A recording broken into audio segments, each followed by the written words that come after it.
Absolutely, Aditya. Do stay on with us. We have more updates coming in. Now, video is making the rounds on social media of an Iranian national climbing the walls of the Islamic regime's embassy in London. As officers chased him, he changed the regime's flag to this lion and sun flag. Protesters can be heard cheering the move and raising the post-revolution flag themselves. Well, Aditya, we're learning that, of course, yesterday as well we saw protests in London outside the BBC office, and now we're seeing protesters in London gather outside the Iranian embassy as well. Take us through how people from across the world, not just in Iran, are protesting against the regime as we're seeing this unrest against the Islamic regime spread more and more. This video has been going viral where the man is seen climbing the Iranian embassy in London, and definitely, definitely this will further spread these angers against the Ayatollah Al Khamenei on a global level, because it is not a very appropriate situation that people from abroad countries are also now protesting and calling out the actions of Ayatollah Al Khamenei. So indeed, at this juncture, it needs to be seen, whether this is a final referendum of the Iranian people against Ayatollah Al Khamenei, or there will be foreign intervention to stop these all these protests that are happening in Iran. Is definitely very, very, concerning, and it needs to be seen as it is a developing story. So it needs to be seen how things unfold in this scenario as far as the Iranian protests are concerned. Stay with us, Aditya, in some more breaking updates that we're getting. Now, reportedly, according to US officials, President Donald Trump has been briefed on a new set of military options regarding potential strikes on Iran and is very seriously considering authorizing such action, with the options including strikes focused on Iranian security and IRGC forces that have been the primary elements employing lethal force against protesters. My colleague Aditya Vathavan is with us on the broadcast. Aditya, after Trump's warning to Iran, we're now learning that according to some US officials, he has been briefed on military action that he can take against the country. Take us through what exactly is unfolding when it comes to the United States involvement with the protesters. We're learning that Marco Rubio also yesterday backed the Iranian protesters who are protesting against the government.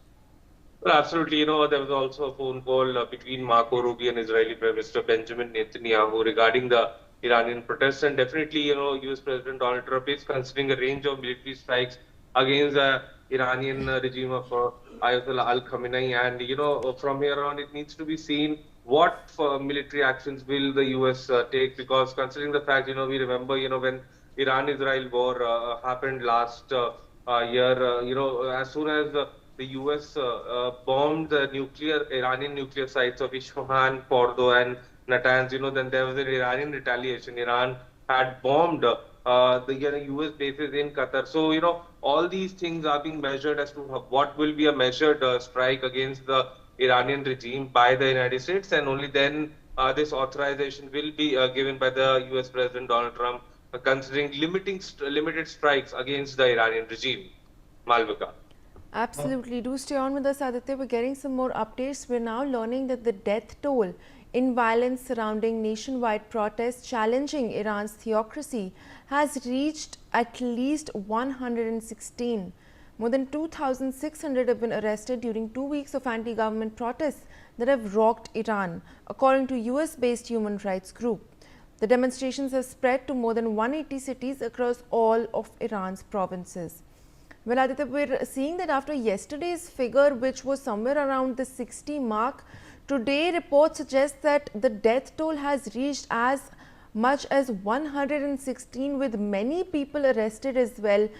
Take us through how the government and how the officials are cracking down on these protesters. Well, absolutely. The government is now cracking down on the Iranian protesters in very, very hard manner. Definitely, it is expected that number of injured and dead people in Iran could also go up, because as these protests are getting more fuel, to against the Ayatollah Al Khamenei regime, the regime has decided to crack down upon these protesters. And in some of the provinces of Iran, definitely also the Iranian special militaries were also deployed, to stop these protesters. So indeed, the situation is definitely getting to escalate from here, and it needs to be seen how things unfold from here. Yes, Malvika.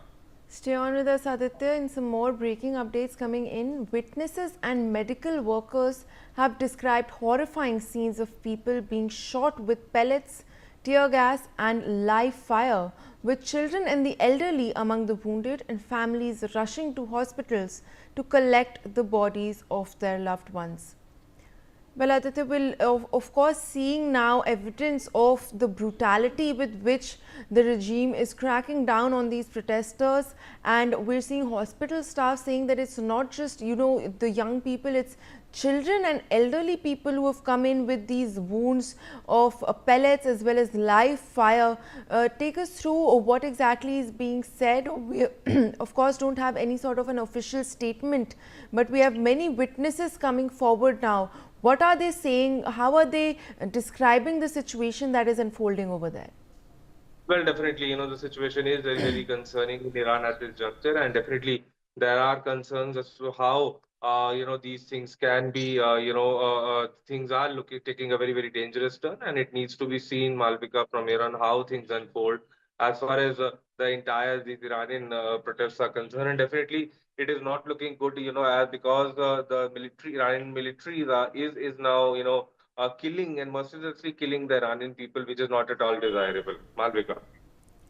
Stay with us, Aditya. We have some more breaking updates.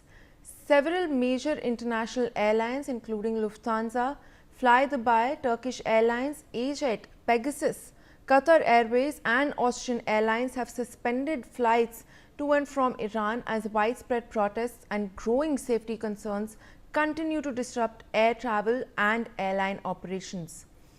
My colleague Aditya Vadhavan is with us on the broadcast. Aditya, we're now learning that many major airlines from across the world have suspended their operations in Iran. Of course, there are a lot of security concerns as well. Take us through the details, please. Well, absolutely. Many airlines, across the world have, suspended their Iran operations, considering, considering these military operations in Iran because there's been a growing unrest, and there are concerns regarding, the travel to Iran. Several countries have issued travel advisories to Iran. Definitely, keeping in mind, keeping in the interest of safety first for the passengers, all the airlines have decided to do this, and definitely, this will be expected in the times to come, as many more flights could also, announce that travel ban, regarding the flight bans to Iran and from. Yes, Malvika. Well, Aditya, thank you so much for joining us with